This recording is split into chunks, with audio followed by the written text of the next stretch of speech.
Dando continuidade aos nossos trabalhos,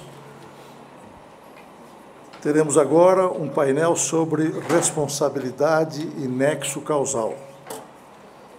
As nossas eminentes convidadas são as professoras Milena Donato Oliva e Caitlin Sampaio Mulholland.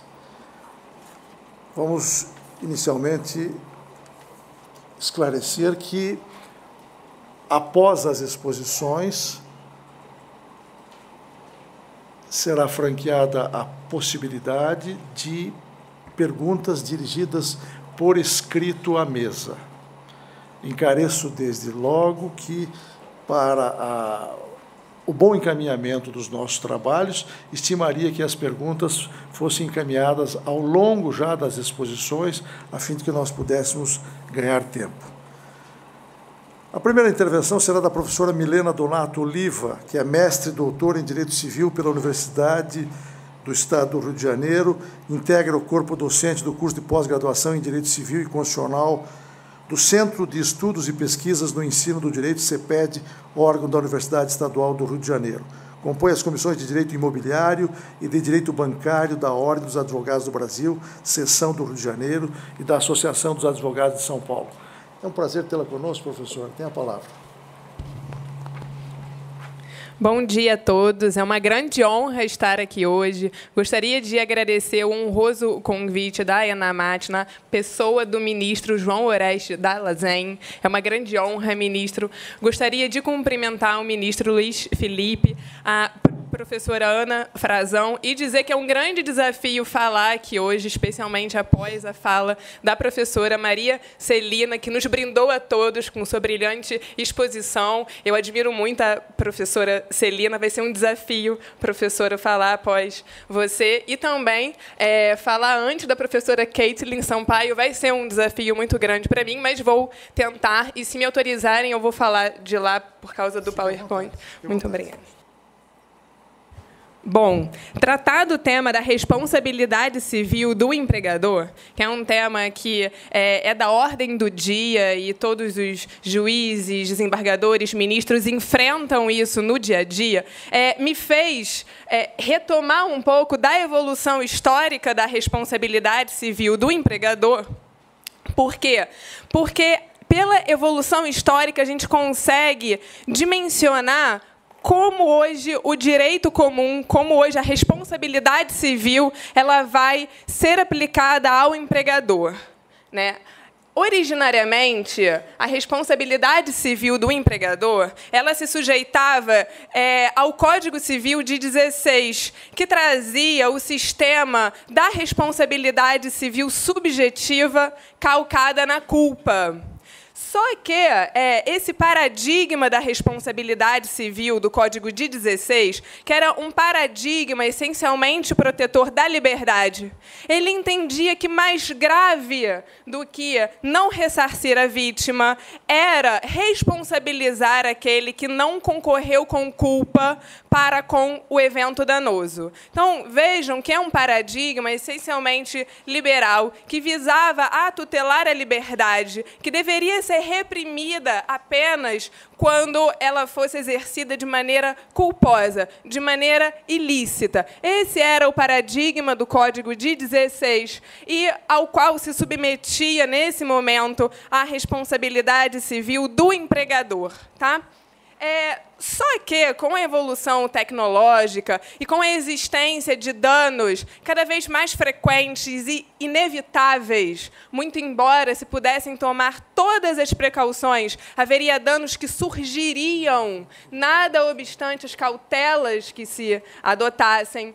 E, a despeito de atividade desenvolvida ser socialmente desejável, então não era o caso de se acabar com a atividade, mas, por outro lado, se associava a essa atividade a ocorrência de danos, independentemente da diligência do empreendedor. O paradigma começa paulatinamente ser, não diria substituído, mas ao paradigma da culpa começa a se somar outro paradigma, segundo o qual a ideia de sanção pela falta cometida, ou seja, a ideia de ilícito, a ideia de culpa, ela passa a ser substituída em algumas atividades pela noção de repartição de riscos. Então, ao paradigma da culpa, começa a se somar o paradigma da responsabilidade objetiva para algumas atividades consideradas socialmente úteis, mas às quais se associava a ocorrência de danos que ocorreriam independentemente das cautelas que se adotassem. E o legislador especial, portanto, ele começa a intervir episodicamente em algumas atividades para dar conta dessa demanda social de não deixar a vítima sem ressarcimento quando aquele dano poderia ser atribuído a um risco da atividade. O primeiro decreto que marca, no que concerne ao direito do trabalho, esse novo paradigma da responsabilidade objetiva em algumas atividades, é o decreto 3724, de 1919. Esse decreto, ele trata de hipóteses específicas e restritas de responsabilização do empregador, deflagrada de maneira objetiva, de tal sorte que o acidente de trabalho, nesse momento, ele tem uma feição extremamente restritiva. Mais uma vez configurada, a responsabilidade do empregador seria objetiva à luz desse decreto. E esse decreto, ele tem uma importância histórica. Por quê? Porque ele era uma lei de transação. Ele objetivava uma composição de interesses. O que era essa composição de interesses? O empregado, se ele conseguisse comprovar a culpa do empregador no sistema anterior, ele seria plenamente ressarcido. Essa lei, que ela substituiu a responsabilidade subjetiva do Código Civil para os acidentes de trabalho restritivamente delimitados nessa lei, ela, quando se aplicava, a indenização ela tinha um teto.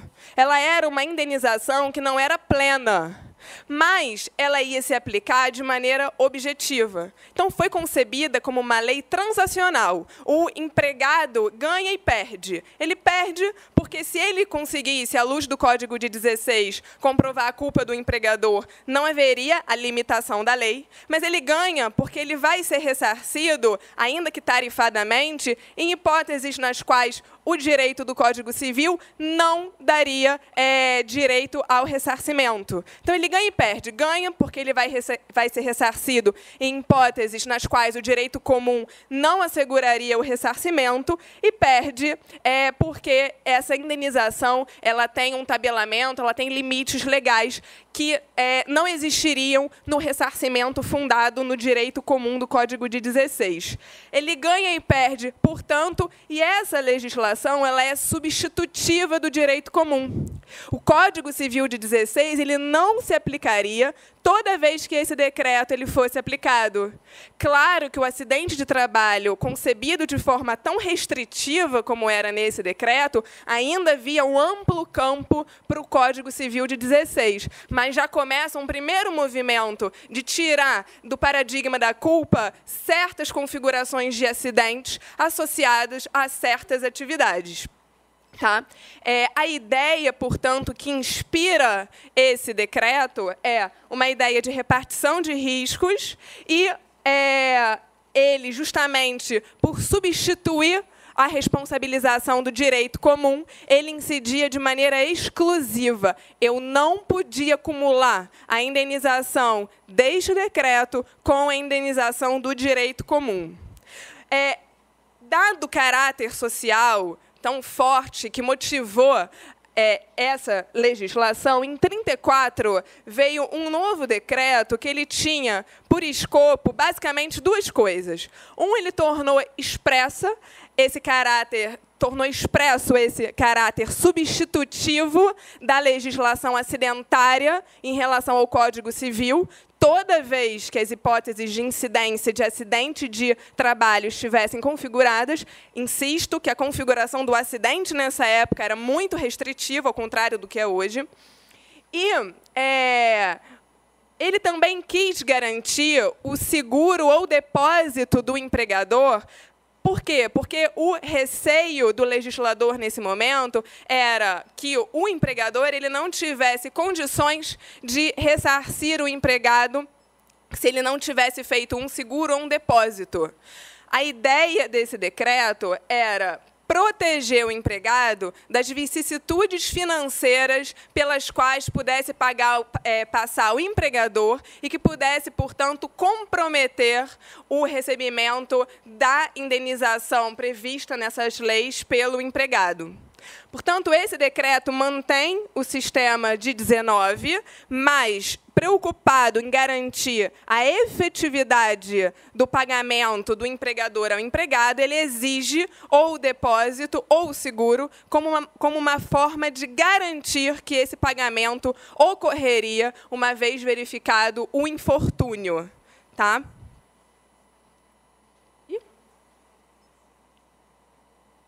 Tá. Em seguida, surgiu o Decreto-Lei 7.036, de 44, e esse decreto ele definiu o acidente de trabalho de maneira mais abrangente. Então, a evolução histórica ela também atinge o próprio conceito de acidente de trabalho. Tá? Ele manteve esse tabelamento da indenização. A indenização ela era tabelada, tinha hipóteses de cálculo, ele manteve essa ideia. Ele manteve também a exigência dos seguros. Na verdade, ele regulamentou isso de uma outra maneira, exigindo que fossem seguros efetivamente contratados pelo empregador, não mais depósito. E teve uma primeira inovação. A primeira inovação desse decreto é que agora o regime do direito comum ele não seria sempre substituído. Em caso de dolo do empregador, eu poderia acumular o ressarcimento, acumular no sentido de ter uma outra ação de ressarcimento baseada no direito comum. Ou seja, até esse momento, eu tinha a legislação acidentária substituindo a responsabilidade civil calcada no direito comum. Nesse momento, essa ideia começa a ser mitigada. Mitigada porque, em caso de dolo, se asseguraria ao empregado, dolo do empregador, né, se asseguraria ao empregado que ajuizasse a ação fundada no direito comum.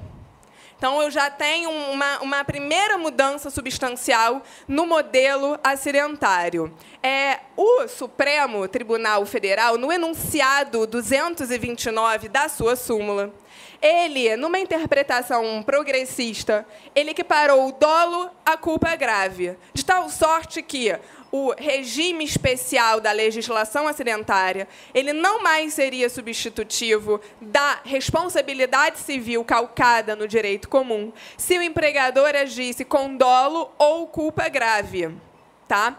E, nessa época, como é que se entendia? Bom, como a legislação especial tinha por escopo a substituição da responsabilidade civil, como esse era o escopo da legislação especial, se o empregado ajuizasse uma ação calcada no direito comum, as indenizações não seriam cumulativas, haveria complementação.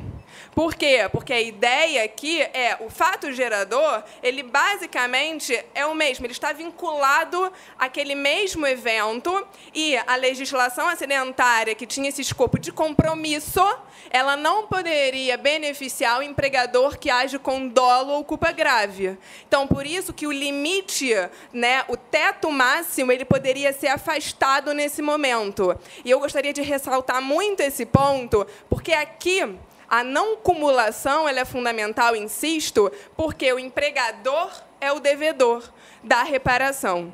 Só que ele se beneficiaria de um regime especial que teria um teto. Esse teto ele é afastado em caso de dolo ou culpa grave, mas o devedor é o mesmo, é o empregador. Então, nesse modelo, não faria sentido, e havia decisões, portanto, reiteradas nessa direção, não faria sentido, nesse modelo, a acumulação das verbas indenizatórias, porque eu estou falando do mesmo agente, do mesmo devedor, devedor que se beneficiaria de um teto esse que ele é afastado em caso de dolo ou culpa grave.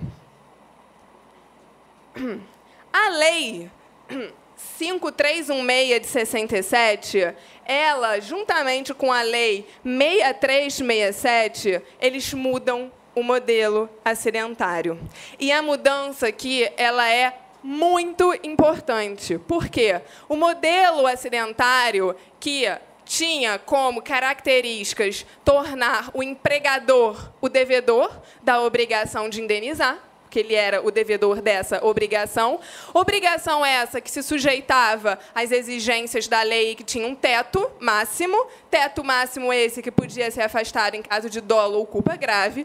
Após essa legislação, o empregador não mais ele é devedor pela legislação acidentária do dever de reparar ao empregado. Aqui, o sistema da legislação acidentária se integra à Previdência e o empregador não mais deve ao empregado à luz dessa legislação, e ele passa a dever à Previdência Social, e a Previdência Social chama a si a responsabilidade social pelos infortúnios do direito do trabalho, dos acidentes de trabalho. E aqui o paradigma mudou, e essa mudança de paradigma é a que permanece ainda hoje. A legislação especial que nasceu como um regime substitutivo da responsabilidade civil, um regime substitutivo que tinha um teto. Essa legislação especial, ela paulatinamente deixa de ser substitutiva da responsabilidade civil, porque ela deixa de regular a responsabilidade civil e ela passa a regular sob a ótica previdenciária, sob a ótica securitária. Então, ela começa regulando o instituto e aí desemboca num outro instituto, num outro paradigma, numa outra lógica. Nesse novo modelo, aí surgiu a grande discussão entre o Supremo e o STJ. O Supremo ele entendia que a súmula, que o enunciado 229 da sua súmula, permaneceria em vigor. Já o STJ entendia que não. Por que ele entendia que não? Porque se a legislação acidentária, que no começo, ela regulamentava a responsabilidade civil do empregador. Se depois ela deixa de regulamentar a responsabilidade civil do empregador e passa a regulamentar o aspecto previdenciário e securitário disso, voltamos à estaca original. A responsabilidade civil do empregador é regida pelo Código Civil. Então, se, em 19, a responsabilidade civil do empregador por acidentes de trabalho não era mais regida pelo Código Civil, sistema esse que foi mitigado em 46, agora esse sistema foi definitivamente suplantado quando a legislação especial passa a regulamentar o aspecto previdenciário e securitário. E a gente voltou para o direito comum. Mas notem que voltar para o direito comum não é um retrocesso. Ao contrário, houve uma evolução muito grande em se cuidar do aspecto social e econômico dos acidentes de trabalho. Mas a perspectiva mudou. Antes, o foco estava na relação empregador-empregado. Agora, o foco da legislação especial está na previdência, no aspecto previdenciário, e o foco empregador-empregado volta para o direito comum. Nesse sentido, as decisões começam a entender que há possibilidade de cumulação. E cumulação agora não apenas de ações judiciais, mas cumulação de indenização. E por que cumulação de indenização? Porque nós temos dois modelos diferentes. Eu tenho o modelo previdenciário, com os contribuintes próprios, com o empregador custeando também. Nós temos esse modelo, que é um modelo que tem um fato gerador próprio e uma lógica própria, aos moldes de um seguro de pessoa, não se submete a inúmeros princípios de seguro de dano. E nós temos a lógica da responsabilidade civil, que é uma lógica diferente.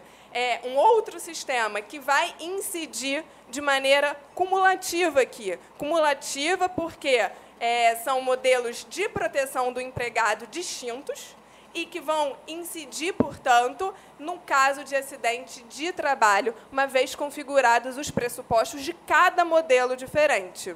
Tá? E 2 exemplos de julgados. Portanto, a divergência fundamental entre o Supremo e o STJ era a questão se o direito comum se aplicava sempre ou se deveria se aplicar excepcionalmente em caso de culpa ou dolo.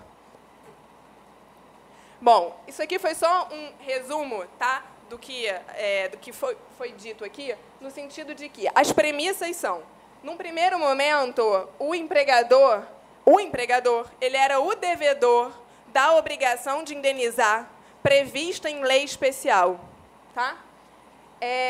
Lei especial essa que tinha pressupostos rígidos e um tabelamento da indenização. Posteriormente, esse teto ele podia ser afastado em caso de dolo ou culpa grave. Tá? Posteriormente, a regulamentação especial, que antes tinha o foco na responsabilidade civil do empregador, por isso substituía. A legislação especial ela passa a conferir um tratamento securitário e desemboca na Previdência Social. O empregador ele passa a ser devedor da Previdência. Ele não mais, na legislação acidentária, tem uma responsabilidade civil específica com o empregado. E a legislação especial, nesse contexto, portanto, ela não tem mais força de substituir a responsabilidade civil do direito comum. Ela não se propõe mais a isso. Então, não há bis in idem, na verdade, como não haveria bis in idem em qualquer seguro que nós contratássemos fora de relações trabalhistas. Não há um bis in idem porque as lógicas são distintas, o escopo é distinto, os modelos são distintos. Eles começam juntos, daí a substituição, daí, em caso de dolo ou culpa, não poder acumular, porque é o mesmo devedor, é a mesma obrigação. E agora eu tenho um modelo dúplice de proteção aos empregados em caso de acidente de trabalho. A única responsabilidade do empregador hoje, portanto, é a responsabilidade civil do direito comum. Não há responsabilidade especial do empregador hoje. A Constituição da República de 88, ela veio a consagrar esse modelo que começou antes dela. Por isso a interpretação, por isso eu quis dar esse panorama histórico da evolução. Por quê? Porque a Constituição ela nasce nesse contexto. Ela nasce no contexto em que o direito comum ele é o direito aplicável ao empregador. E ele consagra, portanto, o seguro e a responsabilidade civil. Tá? E a Lei 8213, no seu artigo 121, ele deixa mais claro isso ainda, ao dizer que o pagamento pela Previdência não exclui a responsabilidade civil. Deixa ainda mais claro isso, e é nesse contexto que a gente vai interpretar. Só trouxe 2 julgados aqui, que tratam o primeiro julgado sobre a possibilidade de cumulação porque atenta para o paradigma distinto. Então, a pensão mensal ela não se confunde em absoluto com a reparação devida pelo empregador. E essa outra decisão também indo nessa linha. Bom, aí a grande dúvida que se coloca hoje é se isso tudo é verdade, se eu não tenho mais um regime especial como outrora nós tínhamos, se agora nós temos um modelo previdenciário, um modelo securitário, que ele não substitui de forma alguma a responsabilidade civil do direito comum. Se a Constituição surge nessa perspectiva e consolida esse modelo, se isso tudo é verdade, e se a Constituição, no caput do artigo 7º, né, no caput do artigo 7º, ela estabelece que o rol do artigo 7º, ele não estatui direitos do empregador. Então, o empregador tem o direito constitucional a só responder em caso de dolo ou culpa, mas ele estabelece direitos mínimos do empregado de, ao menos, ser ressarcido quando o empregador obrar com dolo ou culpa. Né? Se nós temos o caput devendo ser interpretado dessa maneira, como uma norma a favor do empregado, se a Constituição da República nasce nesse modelo dualista de proteção ao empregado, que é o ápice da proteção do empregado por acidente de trabalho no direito brasileiro. Ele é um sistema que evoluiu para desembocar nesse modelo dualista, que é o ápice da proteção. Se a Constituição nasce no contexto do Código Civil de 16, que, como eu disse, ele era o contexto que só estabelecia o paradigma da culpa, da responsabilidade subjetiva. Então, a remissão do inciso 28, a dolo ou culpa, não deve ser interpretada como a criação de um modelo especial, como se a Constituição tivesse criado, ela sim, uma especialização da responsabilidade do empregador no caso de acidente. Ela consagrou esse modelo dualista, remetendo ao direito comum que falava em dolo ou culpa, o artigo 159 do Código de 16. Esse é o contexto da elaboração da Constituição, de tal sorte que o dolo ou culpa, sendo interpretado tanto à luz do caput como da consagração desse modelo dúplice, significa remissão ao direito comum, e não a criação de um novo sistema que a Constituição teria inovado, desconsiderando toda a trajetória histórica até esse momento. E não se trata, o que eu queria deixar também muito claro, de pensar o que é melhor para o empregado em modelos ou em leis avulsas e criar uma nova norma. Atitude essa que, hermeneuticamente, seria bastante condenável. A ideia aqui não é a gente criar um estatuto para o empregado fazendo um mix de várias normas, não. A ideia é verificar a evolução da responsabilidade do empregador para responder a seguinte indagação: existe um sistema especial ou não existe um sistema especial? E a resposta é: não existe. A Constituição, quando foi promulgada, ela quis consolidar esse sistema dualista e não criar um novo sistema específico para o empregado, para o empregador, que se consubstanciasse num direito do empregador de só ressarcir nesses casos. Tá? Nesse contexto, se o direito comum se aplica ao empregador, nos casos de acidente de trabalho, se a legislação especial não mais é substitutiva da responsabilidade civil, tá? Se isso tudo é verdade, a gente vai no direito comum e a gente vai olhar que, ao lado do paradigma da culpa, traduzido hoje no artigo 186 do Código Civil, a gente tem a cláusula geral do risco, que está no parágrafo único do artigo 927. De tal sorte que ou a aplicação do artigo 186 ou a aplicação do parágrafo único do artigo 927 é matéria a ser valorada pelo juiz. Tá? O 927, parágrafo único, vai se aplicar uma vez configurados os seus pressupostos. O artigo 186 vai se verificar uma vez configurados os seus pressupostos. E cabe ao magistrado verificar, no caso concreto, os pressupostos de incidência de cada dispositivo para aplicar. Mas não há de se excluir a prioristicamente o parágrafo único do artigo 927 por se reputar que ele está na contramão do que a Constituição estabelece. Quando a Constituição ela remete o direito comum ao aludir a dolo ou culpa, porque essa era a responsabilidade do direito comum à época, e, portanto, o artigo 927 ele não é uma norma que contradiz o mandamento constitucional. Ao contrário, é em respeito ao mandamento constitucional que estabelece a norma mais favorável ao empregado e que se coaduna com toda essa evolução histórica em respeito ao mandamento constitucional, que sempre que seus pressupostos de incidência se verificarem, o parágrafo único do artigo 927 deve se aplicar. Portanto,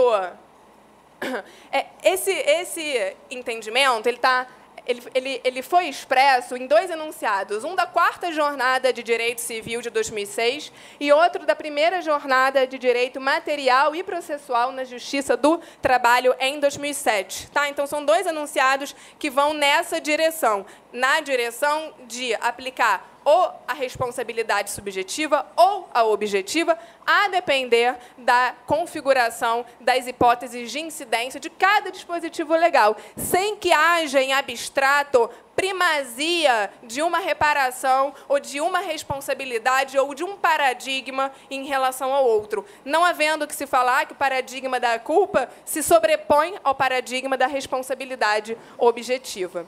E só para finalizar, eu trouxe alguns julgados, tanto do TST como do STJ, que interpretam a Constituição da República nessa perspectiva de não excluir a responsabilidade civil do empregador à luz do direito comum, no qual se encontra o parágrafo único do artigo 927. E, nesse contexto, portanto, a possibilidade de cumulação entre um benefício previdenciário e decorrente de um acidente, de um infortúnio, e a responsabilidade civil, ela se justifica plenamente, porque são hipóteses distintas, são modelos distintos, e essa distinção ela ocorre num marco histórico de dissociação entre a previdência social e a responsabilidade do empregador.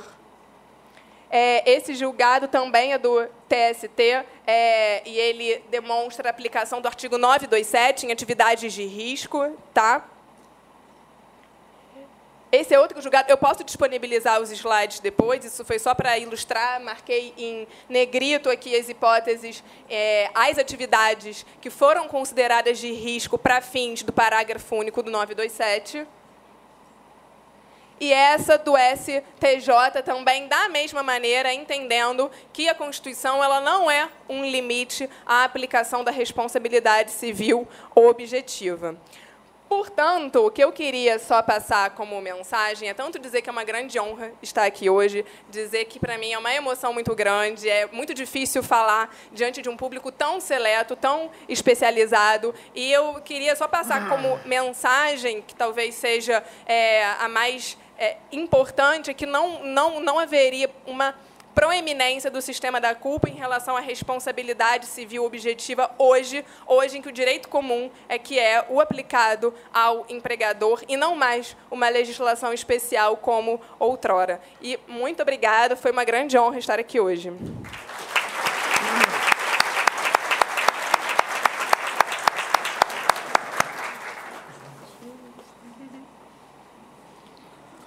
Muito grato à professora Milena, sua clara exposição. Teremos o prazer de ouvir agora a professora Caitlin, que vai abordar o tema a responsabilidade civil por presunção de causalidade.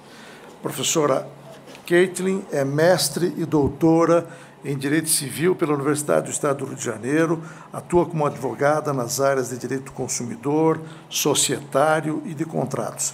É professora da Pontifícia Universidade Católica do Rio de Janeiro e é também autora da obra Responsabilidade Civil por Presunção de Causalidade. Professora Caitlin, tem a palavra. Bom dia a todos. É uma honra enorme estar presente aqui no Tribunal Superior do Trabalho. Um prazer poder falar para um público como esse de hoje. Gostaria imensamente de agradecer ao ministro João Dallazen pelo convite de participar desse congresso e saudar todos os presentes, magistrados, e trazer hoje um pouquinho da minha experiência, da minha pesquisa nesse tema de responsabilidade civil, que eu espero que possa contribuir um pouco com o trabalho de vocês cotidiano, a prática de vocês cotidiana. Eu entendo que o trabalho do magistrado na área de direito do trabalho tem se demonstrado já há algum tempo muito mais inovador e avançado do que na justiça comum. Eu verifico nos julgados, principalmente de primeira instância, que existe, e isso eu não estou falando porque eu estou aqui neste ambiente, mas isso é verdadeiramente o meu sentimento de pesquisadora. Mas eu verifico que existe uma tendência de inovação nos julgados que não é verdadeiramente, ou não é seguida verdadeiramente na justiça comum. Então, o tema que eu vou tratar hoje com vocês na minha palestra, eventualmente, para vocês, para os senhores, para as senhoras, desculpe o meu tom coloquial, eu sou uma jovem professora, apesar dos meus cabelos brancos, mas o tema que eu vou tratar com os senhores e com as senhoras, eventualmente, não é um tema que vá trazer uma grande, como diria, uma grande inovação na prática de vocês, porque provavelmente vocês já aplicam a presunção de causalidade no dia a dia dos julgados de responsabilidade civil. Mas, quando eu trato, nas minhas palestras, de responsabilidade civil por presunção de causalidade, quando eu falo desse tema para magistrados que julgam essas causas na justiça comum, eles me observam como se eu fosse uma extraterrestre. E eles acham que eu sou uma pessoa, no mínimo, louca. E que eu estou propondo algo que é de uma inovação quase revolucionária. E eu acredito que vocês não terão essa impressão quando eu terminar a palestra de hoje, porque eu tenho certeza que vocês já aplicam essa teoria na prática de vocês. Então, tendo dito isso, eu espero que a gente possa debater, ou eu espero que vocês possam me trazer julgados para contribuir com a minha pesquisa. O meu e-mail está anotado nesse primeiro slide, eu vou depois distribuir, fazer chegar a vocês essa apresentação, e vocês poderão entrar em contato comigo quando quiserem. Bom, então, a minha palestra ela é dividida em 3 partes.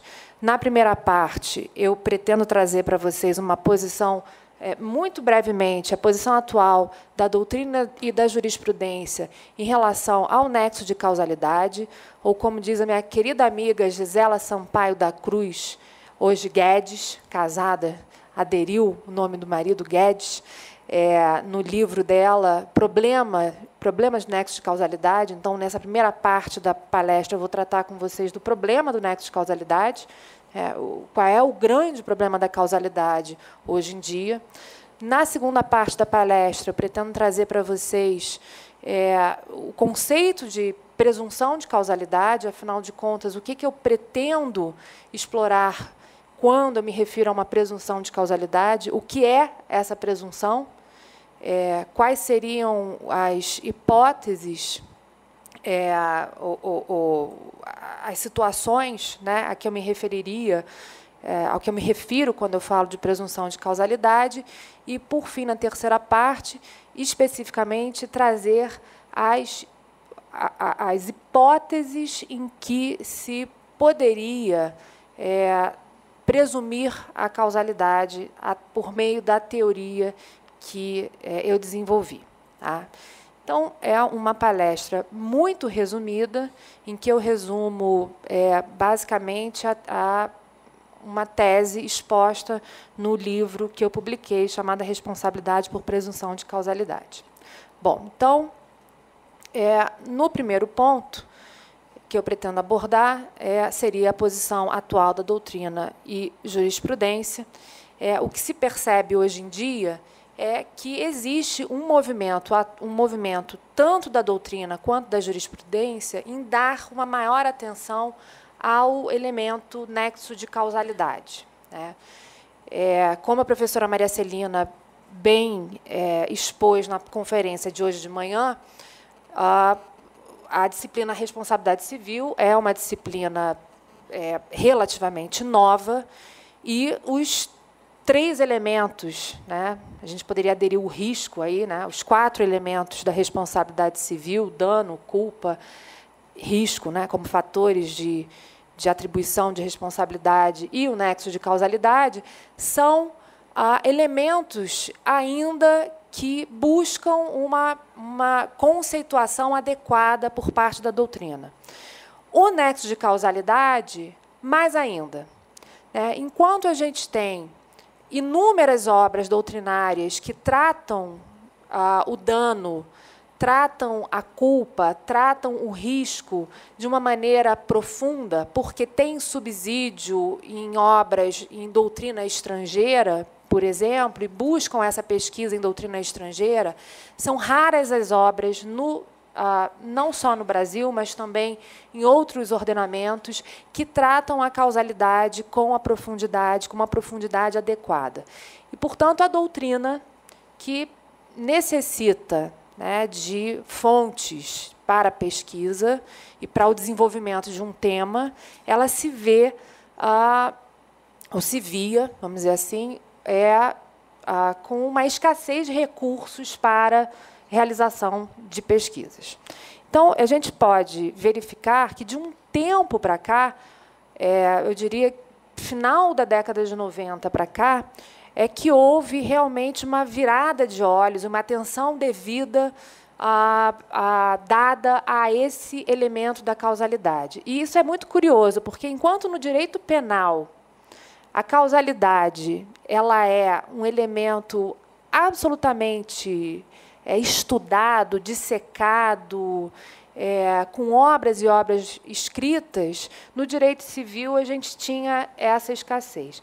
Então, o que eu posso recomendar a vocês é o estudo de alguns autores no Brasil que escreveram sobre a causalidade. O primeiro livro que eu recomendaria a vocês é o livro da professora Gisela Sampaio da Cruz, Sem o Guedes, que foi antes do casamento dela, que é o problema do nexo de causalidade.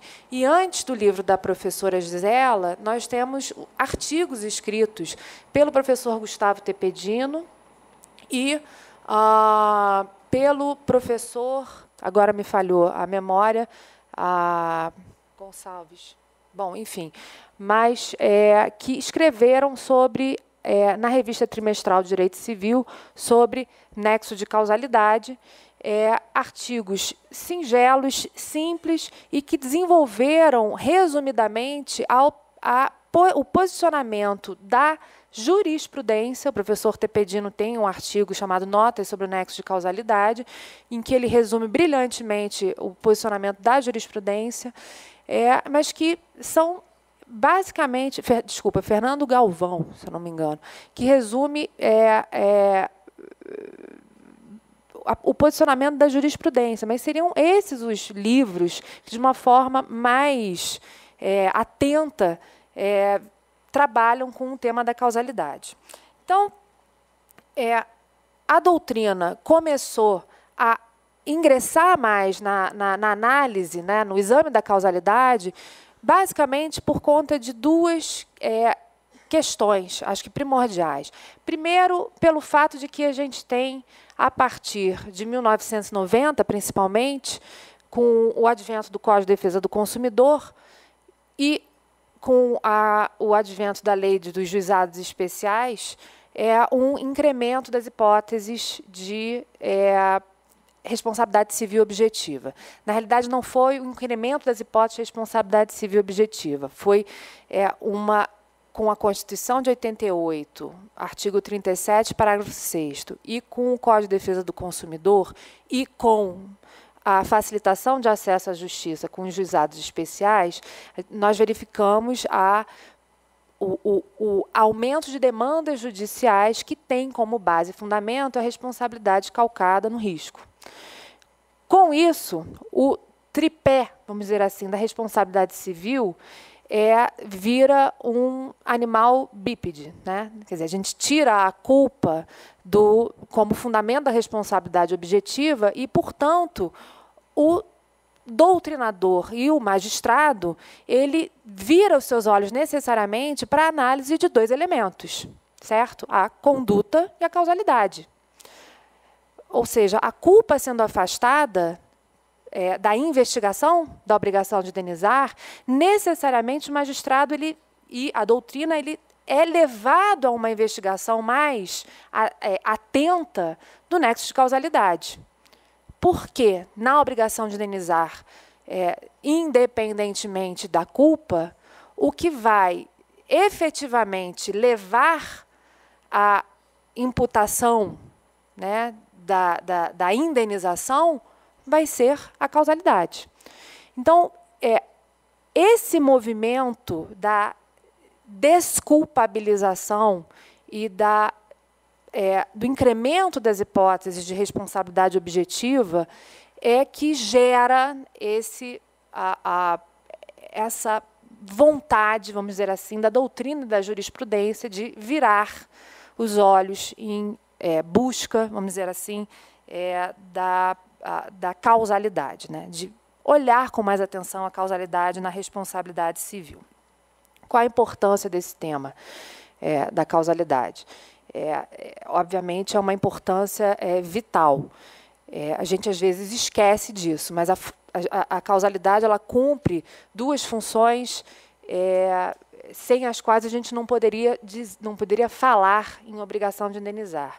A primeira delas, a mais evidente, é a imputação da obrigação de indenizar, né? Geralmente, existe uma tendência em se confundir o tema da causalidade com o da culpabilidade, né? E existe uma tendência em se investigar a culpabilidade para, a partir da culpabilidade, se atribuir a responsabilidade. Ou seja, presumindo-se a culpabilidade, se atribui a responsabilidade com base na causalidade. Quando, na realidade, a investigação deve ser feita de uma forma contrária, ou seja, investiga-se a causalidade para, verificando-se a existência da ligação de causa e efeito, verificar se a conduta, no caso de uma responsabilidade subjetiva, é culposa e, sendo culposa, se atribuir a responsabilidade. Ou seja, primeiro se investiga a causalidade para depois se investigar a culpabilidade. Tá? Por quê? A função da causalidade é justamente a imputação da responsabilidade. Sem a causalidade, você não imputa a responsabilidade. E, geralmente, a gente tem a tendência inversa. Quem é o culpado? Então, você encontra o culpado para depois investigar a causalidade. Quando a investigação é justamente a inversa. Você primeiro encontra a causalidade para depois verificar se naquela causalidade existe culpabilidade. Bom, segunda questão importante em relação ao segunda função da causalidade, do nexo, é a delimitação dos danos indenizáveis. Isso me leva a um caso interessante, ou me lembra um caso emblemático que foi citado por Domar, que foi o autor do Código Civil francês, que posteriormente esse caso foi reproduzido pelo professor Sérgio Cavalieri, no livro dele de Programa da Responsabilidade Civil, que é o caso da vaca doente. Não sei se vocês se recordam desse caso. O comprador, um vendedor, vende sem conhecimento a uma pessoa, o comprador, uma vaca doente, e, obviamente, o comprador, adquirindo essa vaca doente, insere a vaca doente no seu rebanho, que todo é contaminado e vem a morrer, não só a vaca adquirida, como todo o rebanho. O exemplo do Domar parava por aí. Para se atribuir, para se investigar a questão da causalidade e saber o que poderia ser atribuído em termos de dano ao vendedor. Ou seja, o vendedor ele é responsável por indenizar todo o rebanho morto, ou a responsabilidade dele seria simplesmente pela indenização da vaca doente. Essa é uma questão de causalidade. O professor Sérgio Cavalieri Filho continua o exemplo dizendo, supondo que essa vaca, o rebanho, o fazendeiro, tendo o rebanho todo morto, venha a falir, porque ele não tinha condições de manter outro meio de subsistência. E aí eu continuo o exemplo. Não tendo outro meio de subsistência, a mulher dele, mercenária, divorcia-se do fazendeiro, levando seus 3 filhos com ele. O fazendeiro, muito deprimido, suicida-se.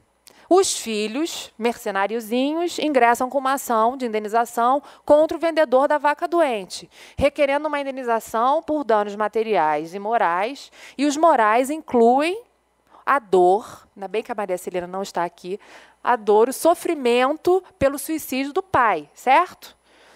Bom, na investigação da causalidade, a gente delimita os danos indenizáveis. O suicídio do pai pode ser atribuído à venda da vaca doente? essa é uma função da investigação da causalidade.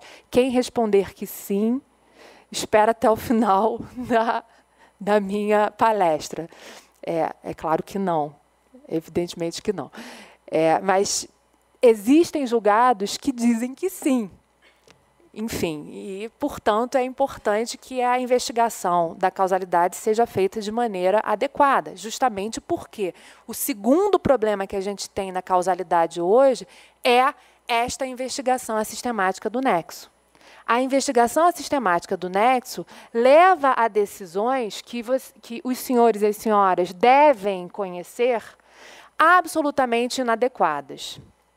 Existe uma decisão famosa no Superior Tribunal de Justiça, em que o relator foi o ministro, bom, se eu não me engano, foi o ministro Rui Rosado de Aguiar Júnior, em que foi o ministro Rui Rosado de Aguiar Júnior, que eu fiquei bastante chocada com a decisão, sendo da lavra do ministro Rui Rosado de Aguiar Júnior, em que se atribuiu a responsabilidade a uma transportadora por um erro médico. Eu falei, foi isso. Basicamente é isso. Eu resumi o caso. O caso foi o seguinte: um rapaz, um motociclista, foi atropelado e sofreu danos decorrentes desse atropelamento. Ele foi internado no hospital, houve uma transação com a transportadora, transação foi aceita, ok. Esse rapaz sofreu uma cirurgia no hospital, a transportadora arcou com todos os custos da internação hospitalar, tudo perfeito e acabado.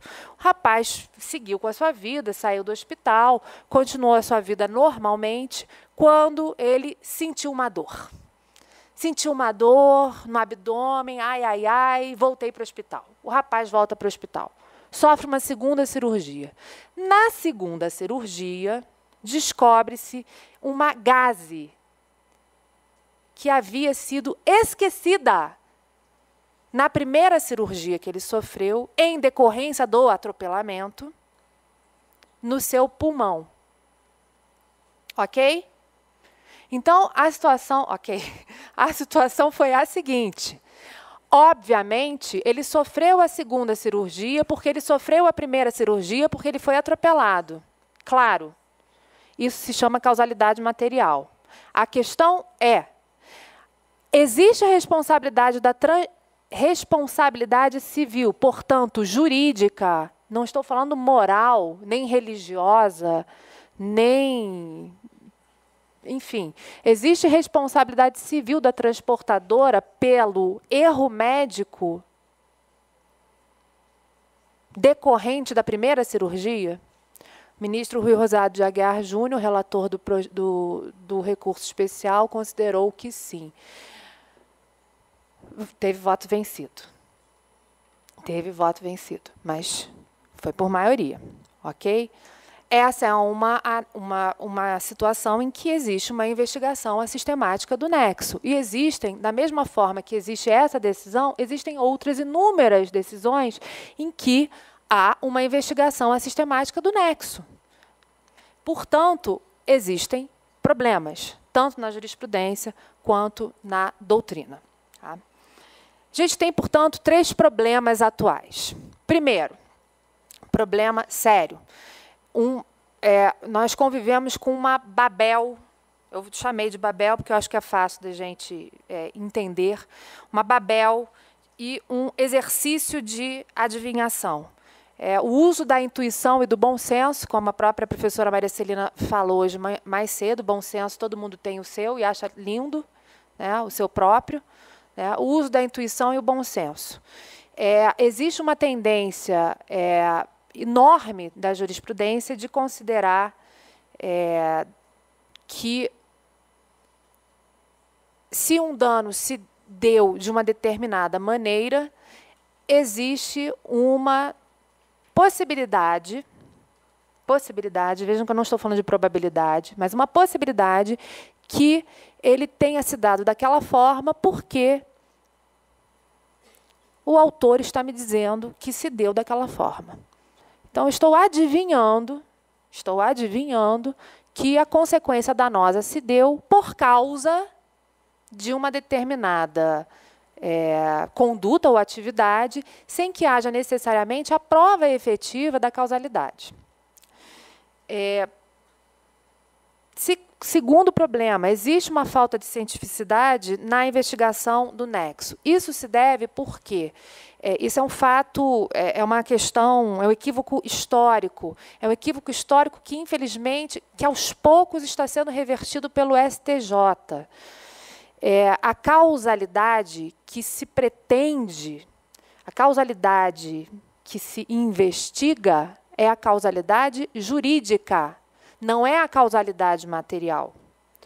Quando nós falamos de nexo de causalidade como elemento da responsabilidade civil, nós estamos nos referindo ao nexo de causalidade jurídico. E, portanto, este nexo de causalidade não é um elemento de fato, é um elemento de direito. Portanto, a súmula 7 do STJ não pode ser arguída. O STJ já vem entendendo desta maneira. Água mole em pedra dura. E, portanto, já tem admitido recursos para a revisão de análise de causalidade, com a observação de que a causalidade, concretamente, não é uma investigação material dos fatos, mas é uma investigação do direito. Isso é muito emocionante.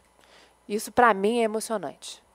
Ver isso acontecendo. Porque eu achei que eu não ia ver isso nunca acontecendo.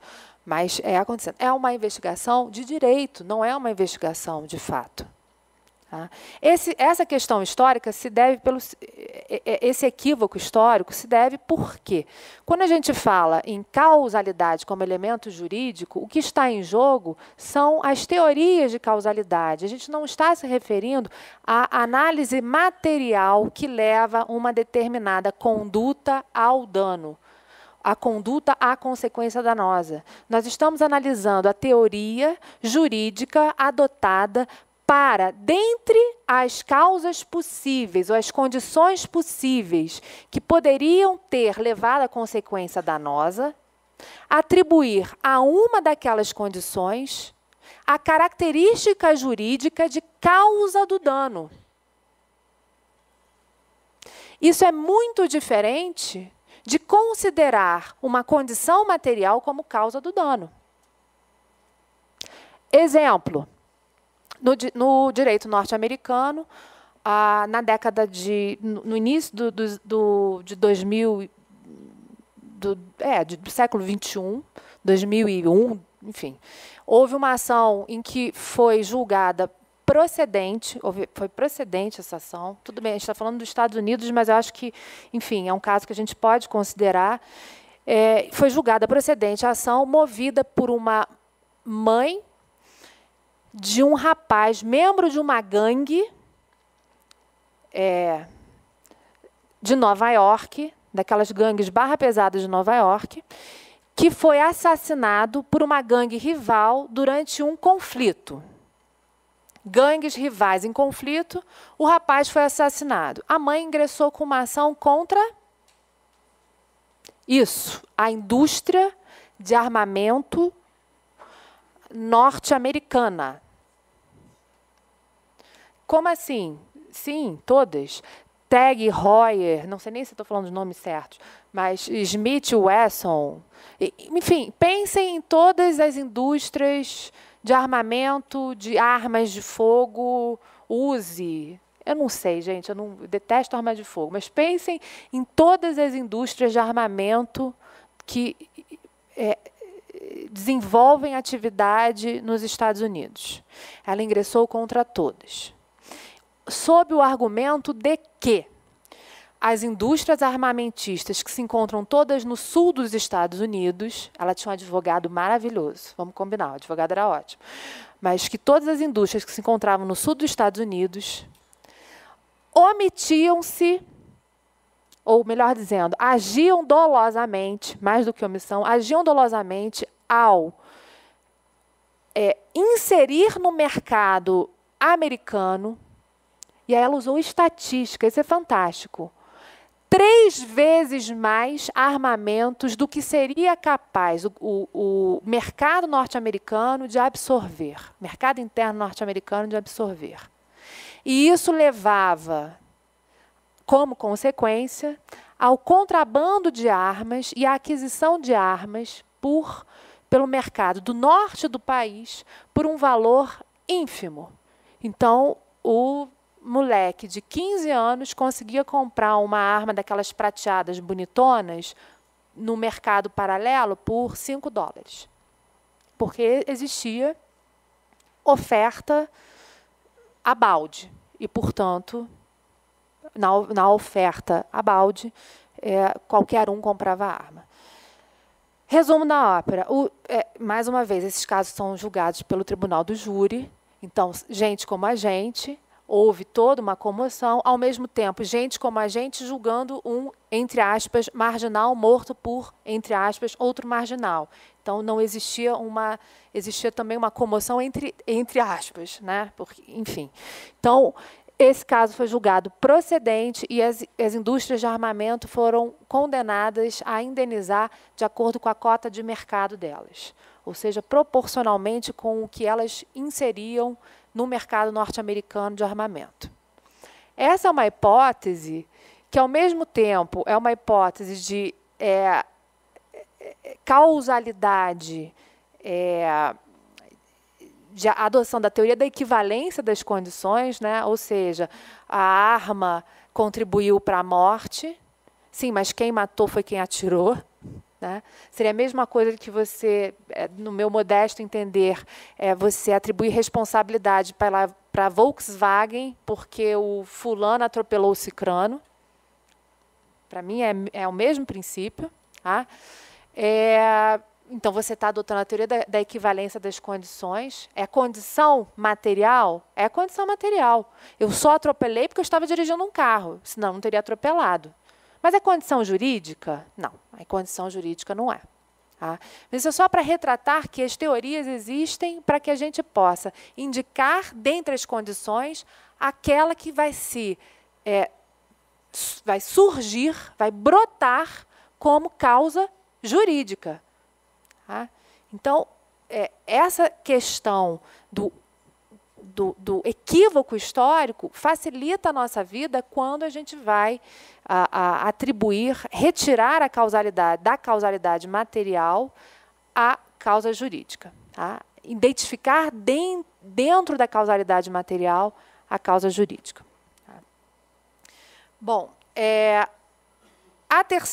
o terceiro problema atual é que se percebe, por conta desses 2 problemas iniciais, o uso constante da presunção de causalidade em hipótese de responsabilidade civil. O que significa presumir a causalidade? O que significa essa percepção da presunção de causalidade?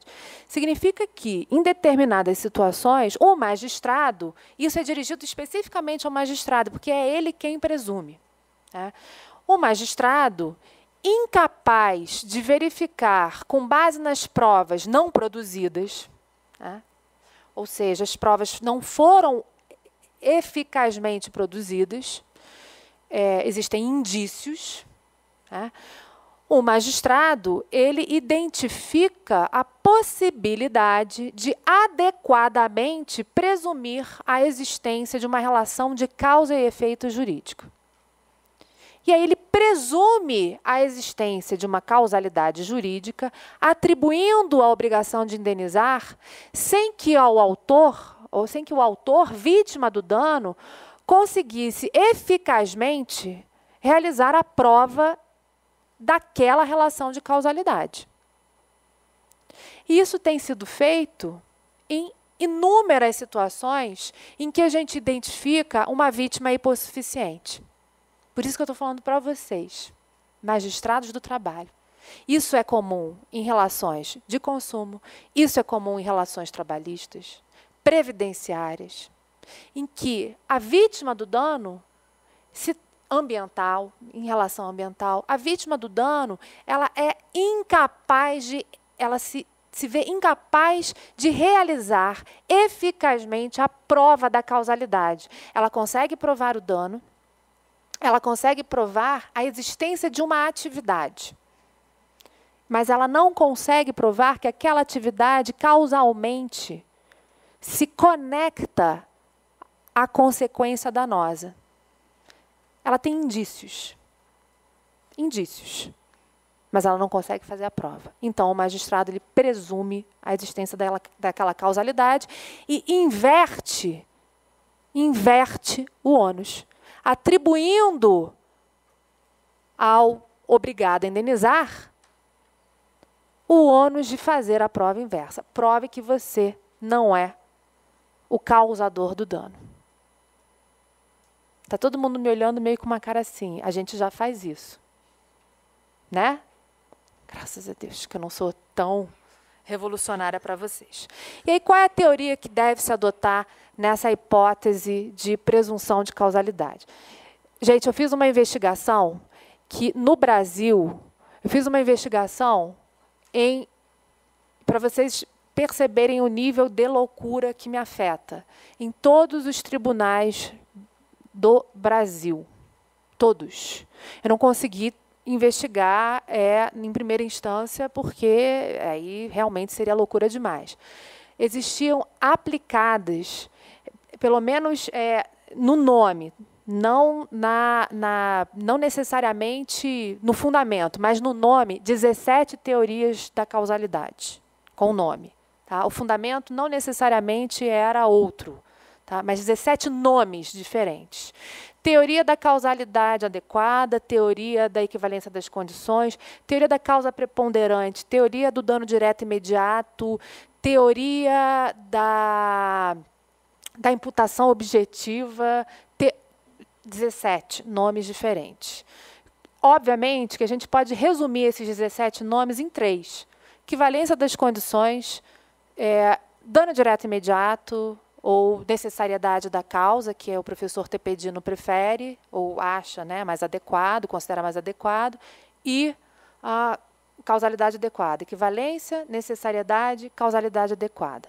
Para a gente presumir a causalidade, a gente tem que utilizar a teoria da causalidade adequada. Por quê?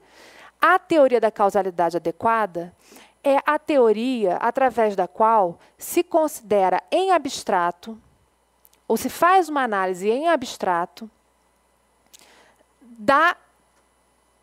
do nexo de causalidade, avaliando na cadeia causal ou no evento danoso, considerando se, em situações semelhantes à que se deu o dano, aquela que se deu o dano se daria da mesma forma.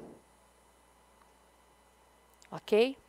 Então, para presumir a causalidade, eu só posso utilizar a teoria da causalidade adequada. Porque se eu estou presumindo algo, eu estou inferindo que, numa situação semelhante àquela que eu estou julgando, o dano, a consequência danosa, se daria da mesma forma que se deu naquela hipótese que está sob julgamento. Na teoria do dano direto imediato, por exemplo, a avaliação é concreta. Eu tenho que avaliar concretamente aquela hipótese danosa e verificar que naquela hipótese danosa, naquela situação de dano específico, o dano se deu daquela forma e não necessariamente se daria daquela forma em outra situação. O dano direto imediato se faz, a avaliação do dano direto, na teoria do dano direto imediato, se faz concretamente. Tá? E da equivalência das condições é maravilhosa, é do direito penal, artigo 13 do Código Penal. Né? O resultado são todas as condições, ou causa são todas as condições que levaram ao resultado. Mas, óbvio, no direito penal a gente tem um duplo filtro. A gente tem o dolo, primeiro. E a gente tem a ideia da participação. Lembra do partícipe? É o segurança que abriu a porta para o ladrão entrar? Ele responde pelo crime de furto. tem que ter teoria da equivalência das condições, porque ele não comete o ato típico de furtar, trazer para si objeto alheio móvel, não é isso? Mais ou menos. Ele não comete o ato típico, mas ele contribuiu para o resultado danoso. Então, a teoria da equivalência das condições tem que existir no direito penal.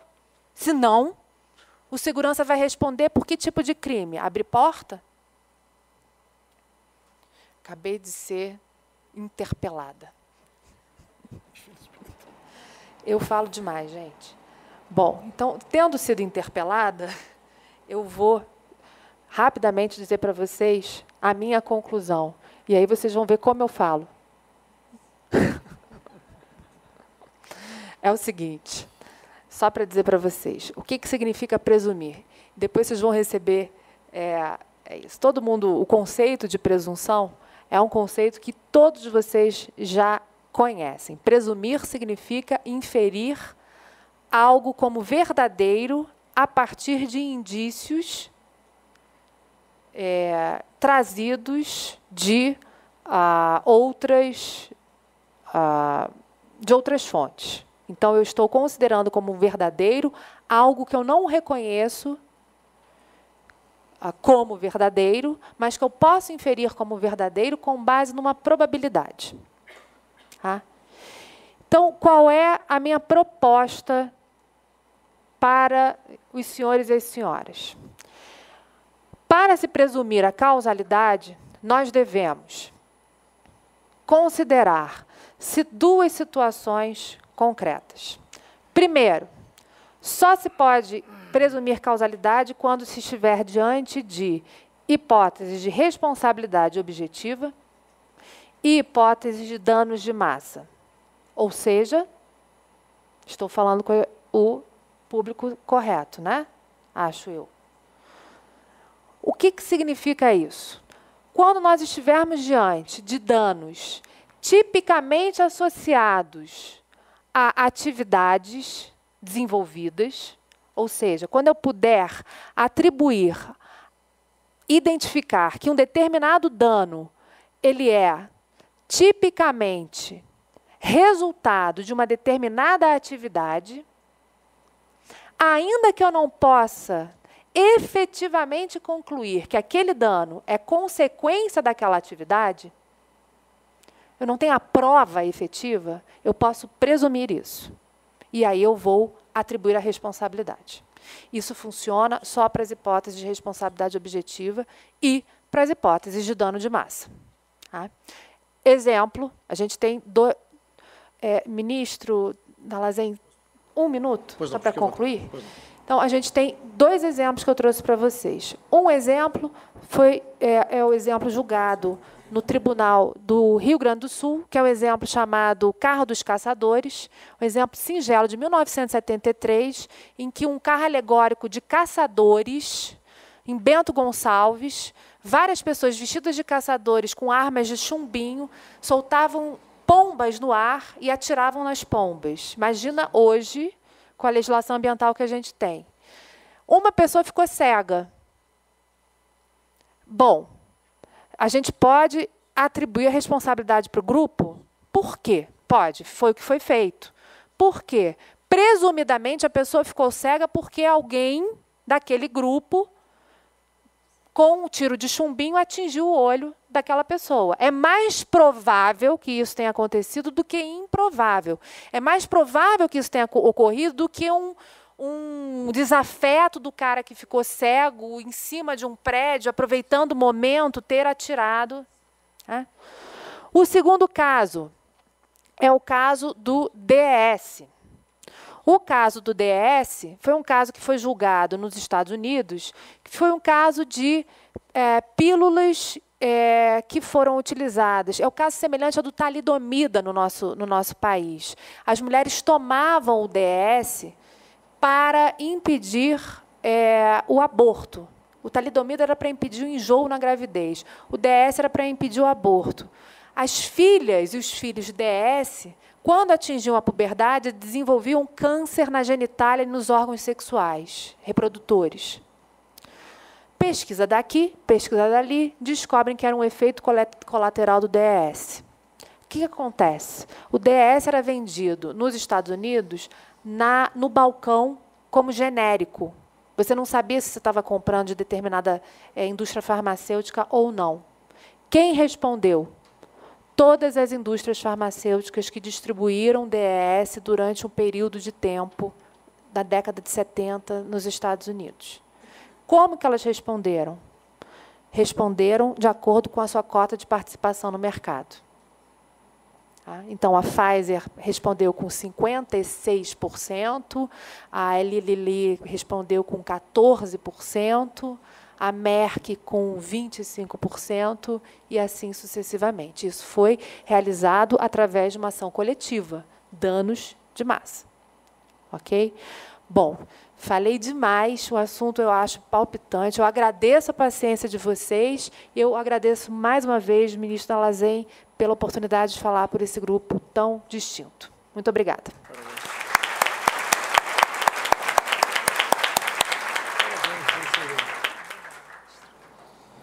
Muito grato à professora Caitlin por sua esclarecedora e inteligente palestra.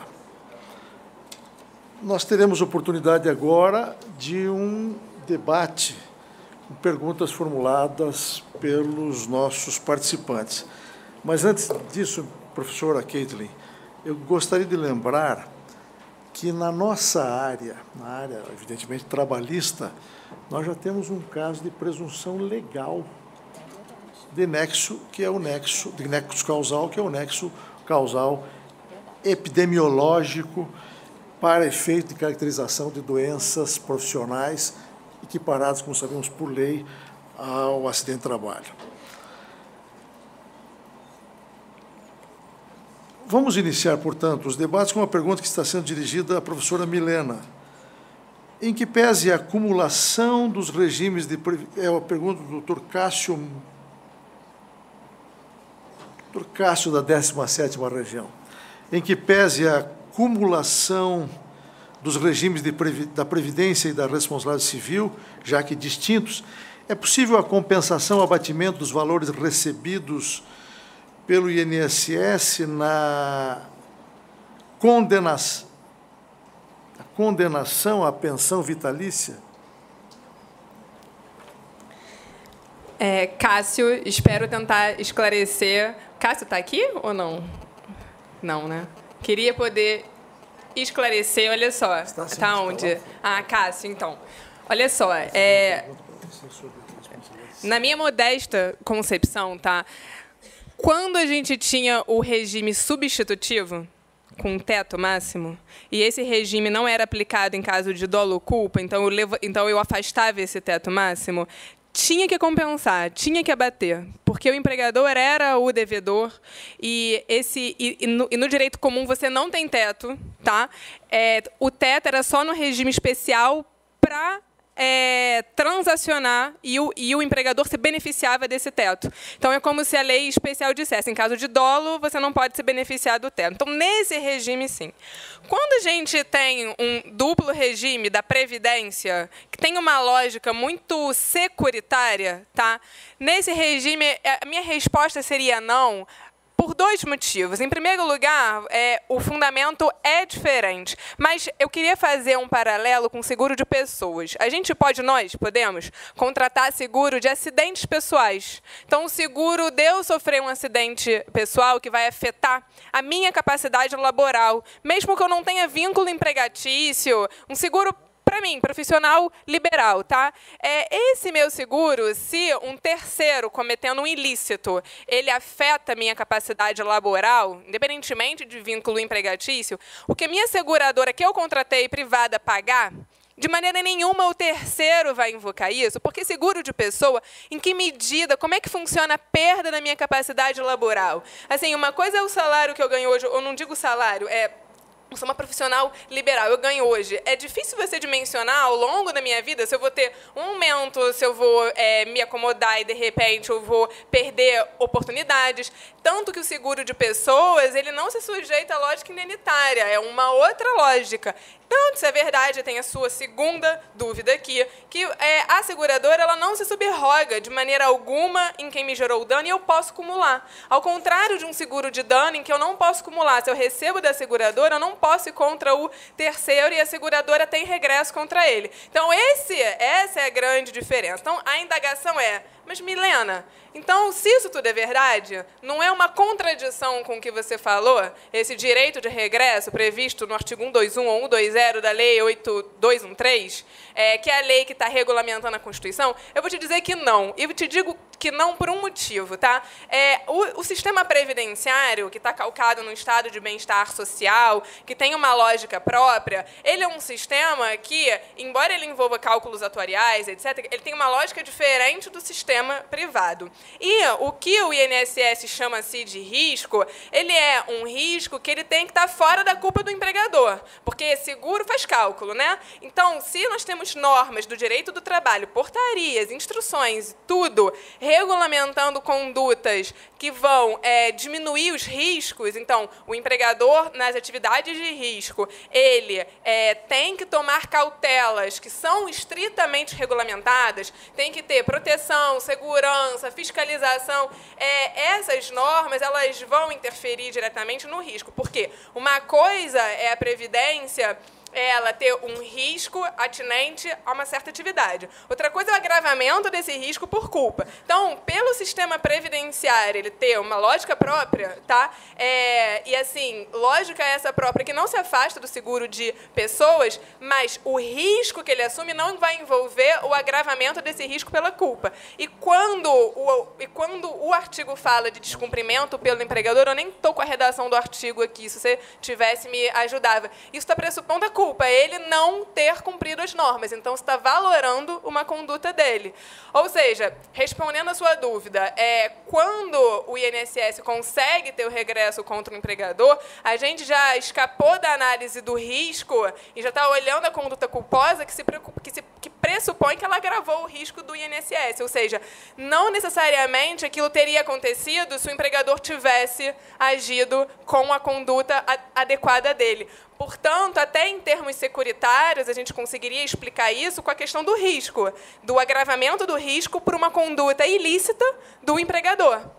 Mas é uma outra relação. É o problema dele estar interferindo com o sistema previdenciário por não ter respeitado normas de ordem pública que ele deveria ter respeitado na atividade dele. Então, assim, modestamente, como o sistema se fecha dessa maneira, são situações distintas, a responsabilidade do empregador para o empregado e do INSS para o empregado, tá? São coisas distintas. E a relação jurídica da Previdência com o empregador também tem um fundamento próprio, que é o fundamento que está nesse artigo 120 ou 121, e que vai se relacionar diretamente com o agravamento do risco. Por isso que não haveria incompatibilidade, a despeito de ser um seguro eminentemente de pessoas que não se sujeitaria ao princípio indenitário como no seguro de danos. Essa analogia com o seguro, é claro que a Previdência tem uma lógica que não é tão simples assim, mas essa analogia acho que ela funciona e mesmo essa analogia não é infirmada pelo direito de regresso, porque ele se dá numa hipótese em que eu tenho um desequilíbrio dos cálculos autuariais por um ilícito do empregador que não observou, e aí eu tenho uma valoração da conduta dele às normas que ele deveria ter observado. Não sei se era isso, mas se for isso, o meu pensamento é esse. Muito bem. Eu vou tomar a liberdade de formular uma pergunta à professora Caitlin, em homenagem à sua excelência e pela relevância do tema. O que lhe parece, professora Caitlin, a respeito da seguinte questão? A ausência de relação de causalidade, ao seu ver, é fator excludente da responsabilidade civil objetiva?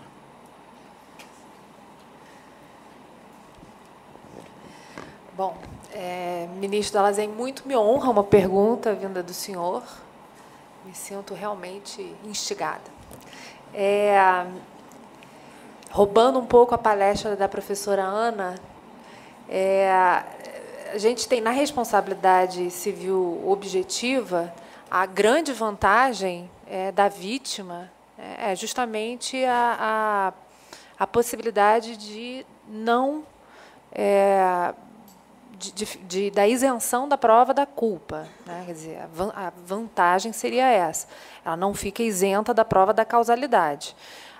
Mas, por outro lado, quer dizer, a exclusão da causalidade é permitida, né? Ou seja, excluindo-se a causalidade, afasta-se a obrigação de indenizar. Então, não existe a exclusão da culpabilidade, mas existe a exclusão da causalidade. No entanto, o que a gente percebe hoje é que a exclusão de causalidade, principalmente em hipóteses na Justiça do Trabalho, elas são cada vez mais minguadas, né? Nós estávamos conversando sobre a questão do fortuito interno, né? São várias as hipóteses, roubando meio segundo de seu tema. Quando se pensa na obrigação na responsabilidade do empregador pelos atos do empregado, né, e na subordinação, em todos os, né, a obrigação de subordinação, enfim, é muito fácil, eu acho, que embutir na obrigação do empregador, na responsabilidade do empregador, o ato do empregado e considerar isso como um fortuito interno e, portanto, não excluir a responsabilidade. Ou seja, nas hipóteses de responsabilidade objetiva, existe a possibilidade de se excluir a responsabilidade, afastando-se a causalidade, mas o que se percebe na questão específica da responsabilidade trabalhista, de responsabilidade civil na Justiça do Trabalho, é que, cada vez mais, existem situações em que se embute na responsabilidade do empregador o chamado risco da própria atividade. E aí a gente tem o fortuito interno, e eu não falo mais nada para que a professora Ana fale sobre isso mais tarde. Muito bem, muito obrigado. Quero expressar os nossos cumprimentos à professora Caitlin, os nossos cumprimentos à professora Milena, pela excelente contribuição que deram para o nosso congresso. E quero também transmitir o nosso profundo agradecimento pela participação e pela amabilidade com que atenderam, e sacrifício com que atenderam ao nosso convite. Foi um prazer tê-las conosco, muito obrigado.